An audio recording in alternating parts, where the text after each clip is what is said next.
Well, it's safe to say my previous video has opened the floodgates, and we are making more content for the Gundam TCG. The deck list I have for you today is something I made by combining two Zeon's Rush structure decks. The Gundam TCG is set to receive its first booster set soon, but until then, this is the optimal way to play your Space Nazis.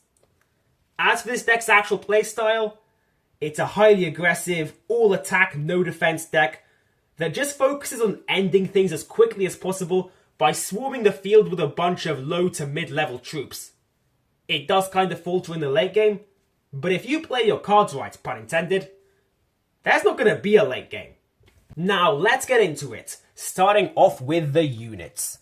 Of course, we have 4 Sinanju, pretty self-explanatory. It's the strongest Zeon card in the game right now, with a buff stat line and some pretty nifty abilities. We have 4 of Shah's Zaku 2. Even if this was a bad card, I'd still run it because it's Shah. But luckily for me, this card is phenomenal. It's a good early to mid game beat stick that does give you a surge when it's destroyed. So all around this will just speed up your strategy a lot more. And then now, this is no Zaku boy. No Zaku. We've got 2 Goofs. They deploy a Zaku when they're summoned. Pretty useful for the swarm strategy. And now 2 of Angelo's Gyara Zulu. Support is a quintessential ability for this deck. It lets you just aggro your opponent a lot faster. No need to wait a turn for these guys to be ready to attack. Just, whoop, support. Oh, the guy who can already attack crushes your base. Oh no, who could have seen that coming? But despite support's importance, we are only running 2 of Angelo's Gyara Zulu because that level 4, 3 cost price tag makes it a little suboptimal. And we do have a better support unit in the form of the Gaza D Sleeves, who we are running 4 of. It does the same thing as Angelo's Gyara Zulu, but as you can see, less level, less cost, all around a better choice. Next up, we have 3 Gyara Zulus. Not much to say here. It's got a good stat line. 4 Zaku 2s. This is one of my favourite cards in the game. It's insanely good value for only 1 cost, because it gains 2 AP during your turn. Like, this plus 1 support unit equals 1 dead base. So yeah, the Zaku 2 is a tough opponent. There's definitely a reason why this one was Zeon's main mobile suit during the 1 year war. And now, we have more 4 ofs.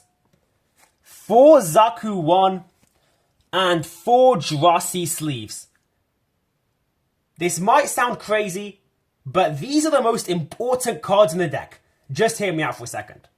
I know they're weak, they've got a bad stat line, they've got no effect, but they do have a level 1 cost 1, so you can play these right out of the bat.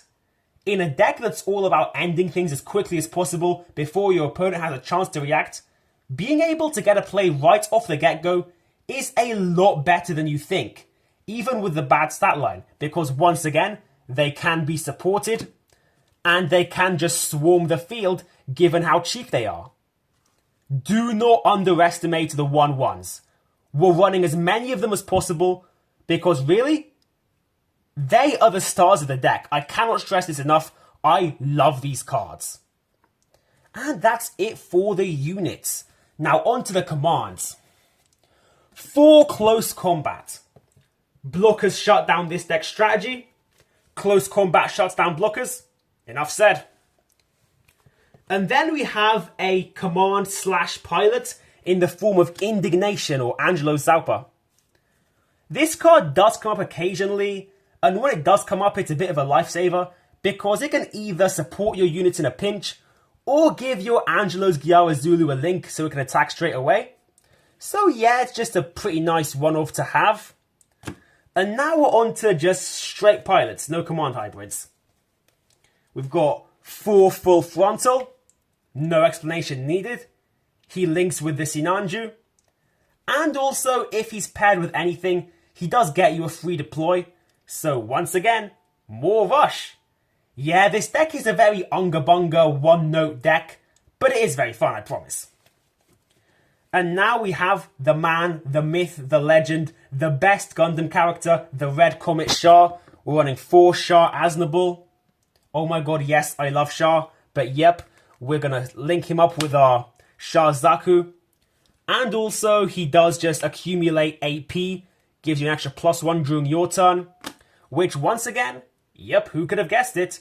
It helps the rush strategy. I mean, a pretty fun thing to do if you don't have his own Zaku is just get a regular Zaku too. So then, let's do some maths here. Its base stats, 2 AP. It gets an extra 2 AP from this. It gets an extra 1 AP from this. We're looking at a 5 AP. That's enough to like crush any base card. So far. I mean, I know there's going to be some like Health 6 coming out soon. But for now, 5 is the max and insta-kill. Pretty neat stuff. And speaking of base cards, let's move on to those right now. We're going to be running 4 Foul Mail. No explanation needed. It summons you a Shah Zaku too, so once again, more Shah. And also, the token itself is pretty OP with its AP3, so it just helps you with swarming the field a bit more. And then 2 Ryulula. It only deals 1 damage, but that 1 damage does come in incredibly handy in a pinch. And also, unlike most bases, you can still do it even if you deploy it from the shields via burst. So I'm a pretty big fan of this fella.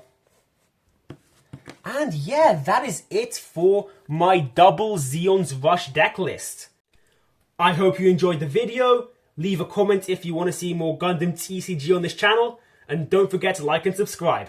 And as always, SIEG ZEON!